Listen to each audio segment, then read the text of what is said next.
Voilà, donc aujourd'hui deuxième étape en ligne de la Transmaurienne, un peu plus de 60 km et près de 2000 mètres de dénivelé positif. Une étape avec un parcours assez compliqué, avec des grandes montées très raides et des parties très roulantes. Donc on s'est retrouvés après la première montée tous en peloton pour aller jusqu'à la deuxième bosse. Et puis là devant on a essayé d'embrayer un peu pour essayer de partir. On s'est retrouvé à 4-5 coureurs pour attaquer la seconde.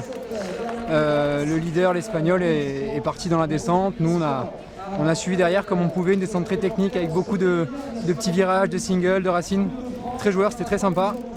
Et puis une fin de parcours, 10 derniers kilomètres, alternation peut-être un peu de montée, un peu de descente, et très sympa.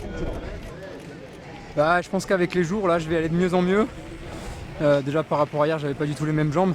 Donc on essaye chaque jour, on réfléchit pas, on se donne à fond et puis on fait les comptes à la fin nous-mêmes. Donc il faut rouler tout le temps au seuil comme on peut et puis on verra, on est là pour se faire plaisir.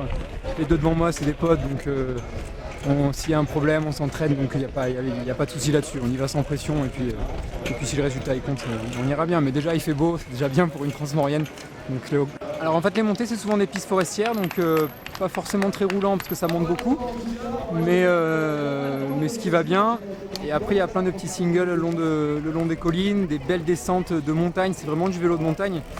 Et c'est vraiment super sympa quoi. C'est extrêmement joueur et je pense que tous les gars qui sont là ils ont la banane en arrivant parce que c'est très sympa.